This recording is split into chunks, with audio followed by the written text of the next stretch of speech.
You're buying your first home. Congratulations. This is an exciting journey. In this video, I want to make sure that we cover everything that you need to know and make sure that this is a very seamless and very stress-free process. If you're a first-time home buyer, please put in the comments below and let me know if you have any concerns or any questions so that way I can make sure that we take care of that and address those questions. Mistake number one, not getting pre-approved before you go start house hunting. Now, I'm not telling you not to go out and start looking at Zillow and Realtor.com and all of those fun things. Before you start touring homes, you do not want to go out there and start looking at houses and say, oh my gosh, this is my home, this is the one.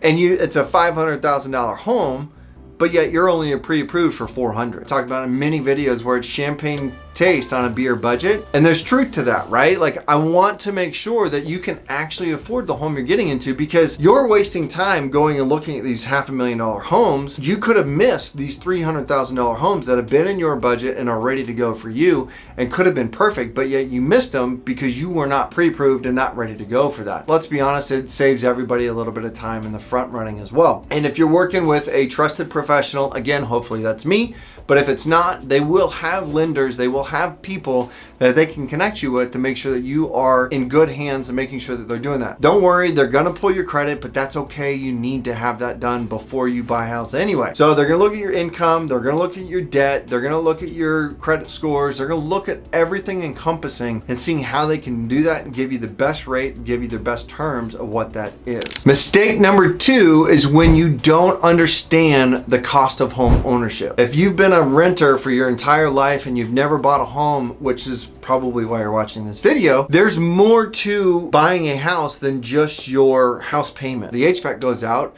and you call up your landlord, hey, the HVAC's out and I need you to fix it. He comes in and fixes it on his dime, so on and so forth. Away you go, right? Well, now as a homeowner, that's on you. Insurance, taxes, additional costs, and I'm gonna call them quote unquote hidden, mainly because you guys don't really think about that, right? So I want you to think about, where's my budget? What is that gonna look like? I'm looking at taxes and insurance and maintenance and yard care, and I need to go buy a mower, I need to go buy a weed eater, I need to go buy whatever it is for the home. Be very detailed when you're setting up your budget to know what that looks like. Having a good idea of what your rate is great, but that's also gonna affect everything else too, right? So have a very detailed budget, go with that one.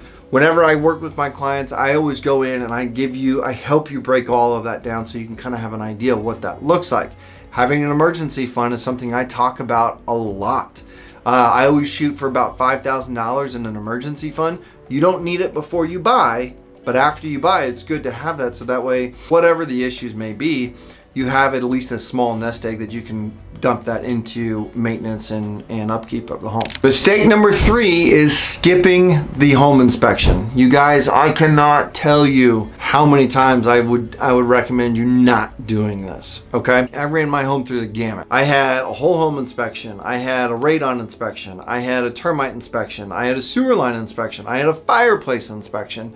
I mean, I went through all of it. All of that stuff cost me about $1,000 or so, roughly, to do all of those inspections. A lot of money, right? But in the long run, it really is not. I found out, and I promise you my house is not this bad, but I went in and I found my fireplace failed. My sewer line was 80% blocked. The plumber told me if we would have moved in with it like that we would have had sewage backing up in the basement within a month. Pretty freaking gross. We found live termites. We had radon. We had chipped and peeling paint everywhere. Like, we had it just stacked up and stacked up and stacked up. And at the time, it was totaled to be $16,000 worth of stuff to be done on the house. At that point, if I didn't do any of those inspections, that would have been on me. But what I did is I went back to the seller and I said, hey, Mr. and Mrs. Seller, I've got all of these things. I need these fixed. And here's the thing that most people don't understand, and it's this. When you do inspections and you cancel that contract, that seller keeps those inspections and they have to disclose it to the next buyer. So it makes more sense for you as the buyer to say, hey, fix all these things or I'll walk away, and you still have to disclose all these to the next person, because more than likely, as long as they're not petty stuff, more than likely the next buyer is going to be pretty upset with it too, and you're going to have to lower the price, back your closing up, etc., etc., etc. I never go straight for cancel because I want to see, like, okay, if all of these items are fixed, will you still like the house? Sure. Great, let's get it done. If you skip that and you didn't do any of that stuff, that's $16,000 is all stuff that you need, or worse, you've got more because your sewage backs up in a finished basement, or you have carbon monoxide poisoning because you didn't have the fireplace inspected and it's leaking into your home. Don't skip the inspection. Even in the height of our market, when things were just going crazy, I never skipped inspections. I gave up the opportunity to renegotiate, which is fine, but don't skip the inspection. Cancel or take as is. Take those, because then you have the opportunity to say, no, listen, I've got $16,000 worth of stuff that I don't want to deal with. I'm out. And that's fine. Mistake number 4, being house poor. Listen, you guys, I fall in love with some of these beautiful homes. And I sit there and I crunch the numbers. I think, I think I can do it. I think I can get there. But here's the thing, you guys. Being house poor is the worst thing that you can do. I want to be very clear here. What I'm saying is, don't buy out of budget. When I bought my first home, I wasn't looking at $300,000 homes because I couldn't afford it. Or I didn't want to afford it, rather. I wanted to be able to go hang out and eat dinner with my wife. I wanted to go out and hang out with friends. I wanted to go out to travel. I wanted to go do these things. If I had my house payment sucks out half of my payment every single month, well, that's not good. And it's gonna put so much stress and so much unneeded stress in something that is such a fantastic opportunity for you to build wealth. The thought process would be that it goes up, right? So going in, building that budget, making sure that you are not overextending yourself. I have saved a lot of clients from being house poor or from buying with another real estate agent, and then they say, Kyle, we just can't do this anymore. I'm like, oh yeah, that because you have all these additional expenses that you didn't think about before. Let's sell this, get you into something that makes more sense. I've done that more times than I can even count, unfortunately. I've talked about this in a couple different ones, but mistake number 5 is not considering your resale value.